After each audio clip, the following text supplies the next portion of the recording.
and to the others he said in mine hearing. Right, because you go into that word mark. You go into that, you know, because it go to the Hebrew word tawah. Yeah, right, which means mark of exemption. Right, so you speak on that. Yeah, you know. Mark of exemption from judgment. Right.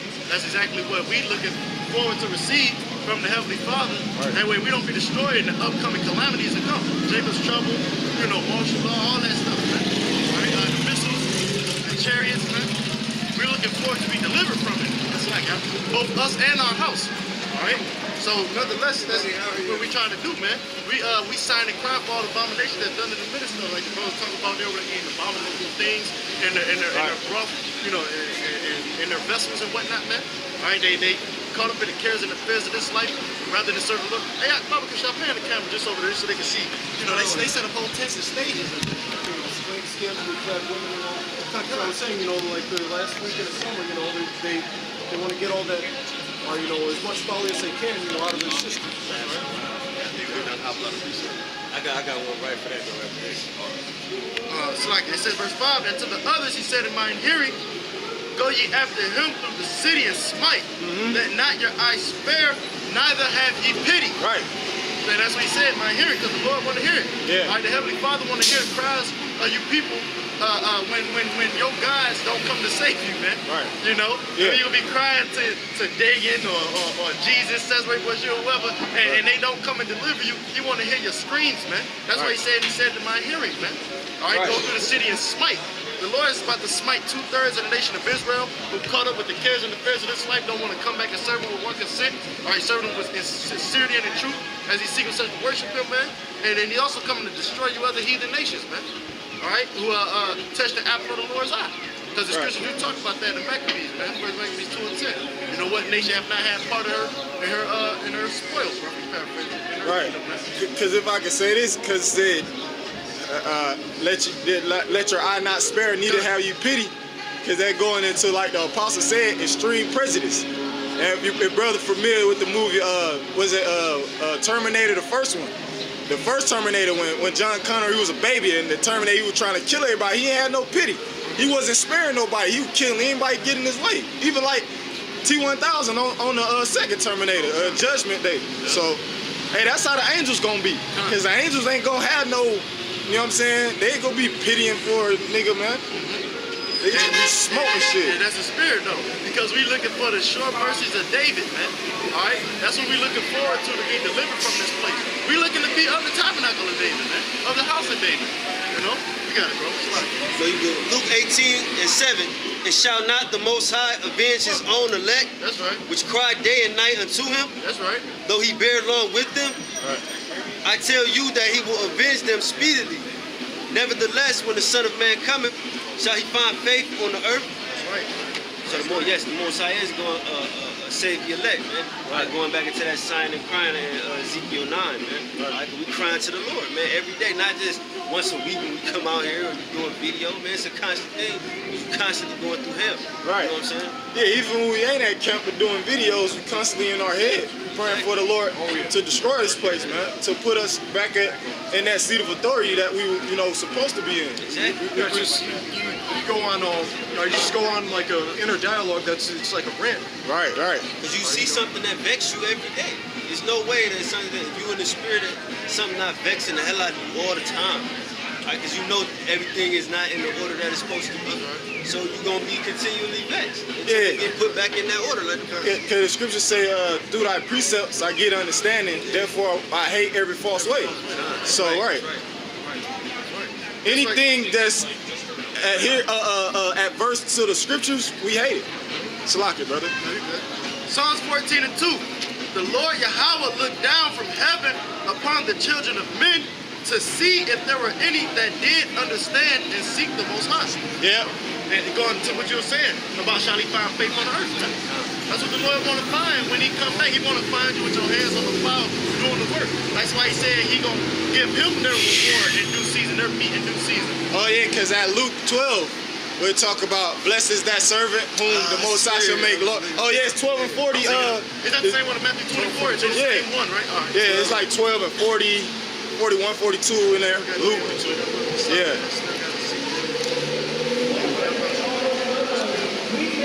It's Luke 12.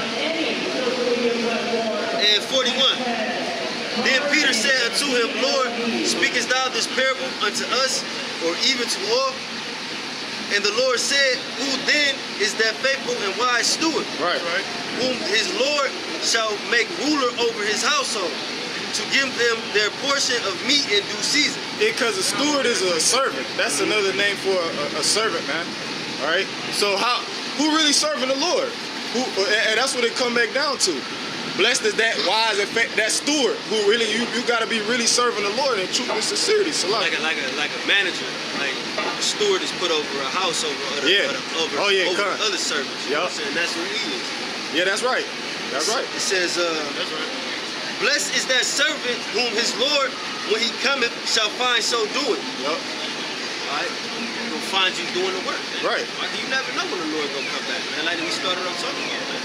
It's no timetable, man. Alright? And that's why a lot of people go get caught out here with their pants, they pervert their pants down, man. Alright? You dudes that left the truth, man. Alright? The Lord when he come back, he's not gonna find you doing what he told you to do. Or even you other Israelite groups, Oh, yeah. or that don't consistently come out, or who are more concerned with now that I mentioned it, like you saw that Luke kind of was, all right, but because a lot of these other like Israelite groups are they're more caught up in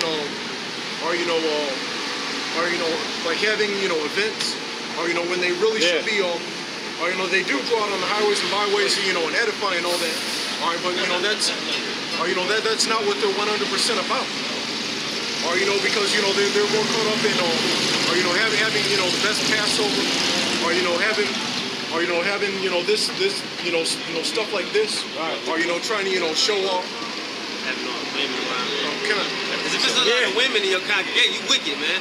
You attracting all the women like that, man. Yeah, the scripture say sitting out in the midst of women. Yeah, just like that one, scoffer's like, how come you don't have any women around? Yeah. We do that shit in our own time, not the Lord's time. The spirit of that brothers in, if women is around, they gonna end up leaving anyway. I'll even say this, even work in the world, or the less women that are around, or the better. Or because what they're gonna do, or what they're gonna do is or they just cause just cause trouble, or whether it gets people distracted, or whether they suck at what they're doing, or just like so many things, All right, but I've worked in environments. So there was this one guy that used to be in this camp, or he's in another Israelite group. All right, but we were working at this one foundry and all that. It was like really hellish work. All right, but it was like really loud and all that. But at the same time, spiritually you could hear a pin drop. Or even if it, even though there was there might have been Edomites in the midst or whatever. Or everybody was just getting shit done. Or that's how it is. When it's just all men. Just like doing a job. But then when you throw a woman in there, then it's problems. So it's just better just do that on your own time. And this Ezekiel chapter 38 and 11. It say, and thou shalt say, I will go up to the land of the unwalled villages. I will go to them that are at rest, that dwell safely, all of them dwelling without walls and having neither bars or gate. And that land of the unwalled villages is America. Because everybody at rest right now, man. See, over there in the Middle East, man, they can't do this, man. Because any given time, man, it's going to be a suicide bombing going off, man. A van might come through the crowd killing everybody, man. See, right here, everybody's at rest. Look, you got the police sitting over there in the cup for protection. All right, but in the time to come, it's about to be anarchy out here, which means there's not going to be no government, man. So these police not going to be out here to protect and serve. They're going to be trying to serve their family, man. Right. And that's when it's going to be all out chaos out here. Niggas going to be getting their heads busted in, man. Yeah. If I can say this, because you had this woman right here talking about, she asked the question, why is America going to be destroyed? Because America was founded off of blood of the Israelites, and America is founded off of wickedness, man. That's how America was established. That's why it's going to be destroyed, because America was established off of wickedness. Would you agree that the so-called white man, the Europeans and the Spaniards and the conquistadors when they came to this land, who was over here first? The Native and Seminole Indians, right? And then what they do, they forcefully took this land from those people. So that's why this place is gonna be destroyed. Oh, they uplift homosexuality. They make laws for the LGBT community. Yeah, go ahead. Numbers 35 and 33. Yeah. It says, so ye shall not pollute the land wherein ye are, for blood it defileth the land. Right, blood defileth the land. So America is defiled by the blood of who? The so-called blacks, Latinos, Native and Seminole Indians in America. All right, so this land is polluted, it's defiled. That's why you can't, the crops, the farmers, you know what I'm saying? Go ahead. It says, and the land cannot be cleansed of the blood that is shed therein, but by the blood of him who shed it. Yeah, so the land can't be cleansed, but by the blood of him who shed it. Who shed the blood of the Native and Seminole Indians over here? All right? It's a certain particular group of people. All right? And they go back to a man named Esau, who's the progenitor of the Caucasians, the so-called Caucasians. So their blood got to be spilled, all right, for them spilling the blood of the Israelites. And then what the scripture said, Revelation 13. He that leadeth in the captivities, y'all got it, bro. I'm missing the Hey, scripture a lot. and then them Y'all devils, got it. they so quick to call the Hispanics and Latinos immigrants, trying to move them out the country. Right. When the so-called white man is the biggest immigrant in the world, because here it is, they came and stole this land. They over there in the land of Israel, portraying to be the Israelites, man. All right, so you the biggest immigrant. You the one that need to be kicked out of this country, man. Yeah, they like to call our people, the so-called, the tribe of Issachar, the so-called Mexicans, they like to call them illegal aliens, all right? Go ahead, yeah. Ezekiel 35 and 12. Thus saith the Lord Yahweh, because that Edom have dealt against the house of Judah by taking vengeance, and have greatly offended and revenged himself upon them. Right, Edom is the so-called white race, all right? The so-called Russians, they're Edomites too. The Europeans, all right, the Britons, okay, Czechoslovakians, you know, they Edomites too. So because of what they did to who? To the house of Judah, the southern kingdom, the so-called Negroes, because the so-called white man, that's his biggest Salakia. Yeah, come. Yeah, I got precepts. Yeah. I got some more on this right quick. Ezekiel 35 and 13. Therefore, thus saith the Lord Yahweh, I will also stretch out my hand upon Edom, and will cut off man and beast from it. Okay. And I will make it desolate from Teman, and they of the Dan shall fall by the sword. Yeah, keep going, Salakia. And I will lay my vengeance upon Edom, Right. by the hand of my people Israel. Right, so that's how the Most High, that's how he gonna get vengeance on the so-called Caucasians, which I say they go back to the Esau, all right? They go back to Esau, all right? Because when you go into the story of when you go back into the beginning, which that's what Genesis mean, the beginning, go back to Jacob and Esau, which they was twin brothers. All right, and this, like I said, Esau, he's the progenitor, the father of the Edomites, which is you so-called white people. All right, but he said he gonna lay the vengeance by the hand of his people, Israel. This is Israel, the so-called blacks, Latinos, Native and Seminole Indians. All right, the Most High, he gonna put the spirit on his people to get vengeance on the people that did this to us. Jeremiah 51 and 20. All right, hey, give me a slave sign right quick. I've been saying that link up with this. Yeah, right. Yeah. This will give you a depiction of what your race of people did to us. All right. So right, that's what they did. So, and that's the thing. I forget which president it was.